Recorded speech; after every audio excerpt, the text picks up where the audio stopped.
Welcome to Nasdaq Trade Talks. I'm Jill Malandrino, global markets reporter at Nasdaq. Joining us for this segment, we have Devdatt Kurikar. He's the CEO of Nasdaq-listed embecta to discuss empowering people with diabetes to live their best life through innovative solutions. Dev, it's great to see you. As always, welcome back to Trade Talks. Thank you, Jill. Thank you for having me. You got it. And I thought it would be a great time for us to catch up since you were on last May and having rang the Nasdaq closing bell at the market site on November 1st for World Diabetes Day. How many people have diabetes and what is it expected to grow to? And what do you think are the causes behind that? Jill, diabetes is a burden that affects almost 500 million people around the world. It's projected to grow to almost 800 million over the next 2-3 decades. We as a society spend almost $3 trillion on it. 1 in 10 people in America have diabetes. So it's truly a large global disease that unfortunately is growing. The growth, if you look over the next couple of decades, most of the growth is actually going to be in emerging markets. And some of the reasons for why there is growth in diabetes, specifically in emerging markets, is essentially as the living standard grows, as GDP per capita expand, as people get better diagnosis, people get more access to therapies, they are getting more diagnosed with diabetes, and that's contributing to the growth. We at embecta have been in the business of helping people with diabetes now for almost 100 years. And given our global presence, half of our revenue comes from outside the US. We have a large presence in the emerging market. We feel we are appropriately situated to actually help the growing number of people with diabetes around the world. Mm-hmm. Where does embecta fit in the diabetes ecosystem, and what are the solutions that you're providing?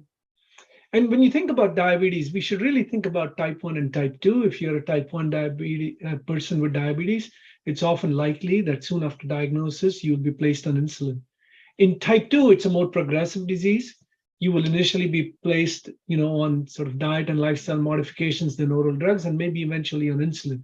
Where we fit in, both for type 1 and type 2, is when you're prescribed insulin. One of the modalities that people with diabetes inject insulin is via injection devices like pen needles, pen needles, and then syringes.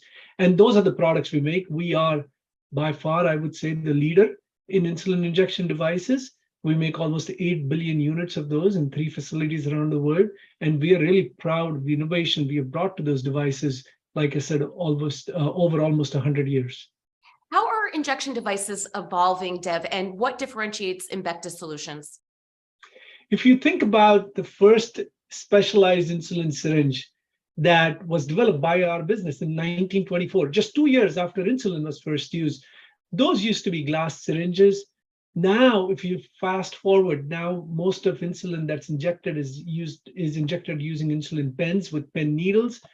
We still use syringes, but they are now disposable syringes that are made. And if you think about a person with diabetes that may have to inject themselves 3, 4, 5, 6 times a day, the discomfort that you get from injecting yourself can be traumatic to a certain degree. And so what we've done over the past several decades is actually put in a lot of innovations in these products to reduce the risk of, to reduce the discomfort that a patient gets from injecting insulin into themselves. Mm-hmm. Yeah, I mean, even just testing, if you're testing 3, 4, 5 times a day, and those, those Right. little pricks can really, start to impact your fingers and sensation. So let's talk about what the future of injection devices looks like, and of course, plans to accelerate growth at embecta. Yes, we have, we certainly have plans to accelerate growth in embecta, and we are pursuing 3 paths simultaneously. One is we want to keep strengthening our core business. As I mentioned, emerging markets is an area of focus for us. But what we've seen also in developed markets, that even though our products, they're single-use, disposable products, people often reuse them, and that's not advisable. So we are engaged in a lot of educational efforts to let people know that they should actually be changing their pen needles and their syringes for every injection. The second thing we are pursuing, Jill, is we have a patch pump under development. This would be a wearable device, a disposable device that would allow people with diabetes to actually continuously infuse insulin versus taking it via injections. And that's being developed under the breakthrough device designation of the FDA. I'm very excited about that program. The third thing we are doing is we are pursuing M&A and partnerships. An example of what we are pursuing was something we announced just a week or two ago, a partnership with Intuitive Medical to co-promote their blood glucose monitoring device. It's an automated blood glucose monitoring device called Pogo. And you mentioned people with diabetes often have to sort of prick themselves 5-6 times a day. But if you think about how that happens, that actually happens in a series of steps, 10 to 20 steps.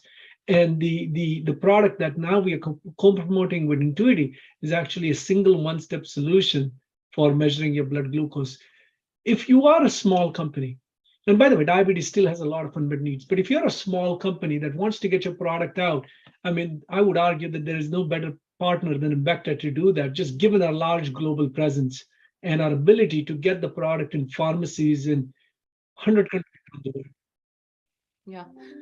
And Dev, you had mentioned at the top that more people are getting diagnosed, particularly in emerging markets, which is an encouraging thing. But as you and I have spoken about before, diabetes it's a silent disease. It's not like you break your arm and there's an obvious reason to go for medical care. Sometimes it can even mirror other types of diseases. So what are the signs to see a doctor for diabetes, and what is the best way to manage care, including environmental changes that one can make to help manage their disease?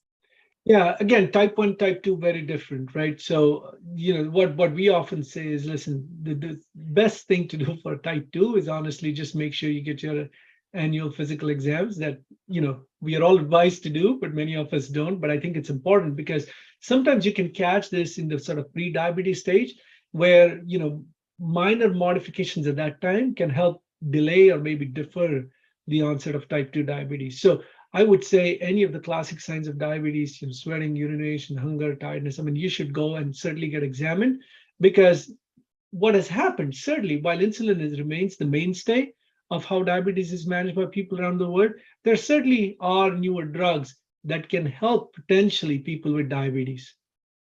All right, Deb, appreciate the insight as always. Thanks for joining us on Trade Talks. I'm Jill Malandrino, Global Markets Reporter at Nasdaq.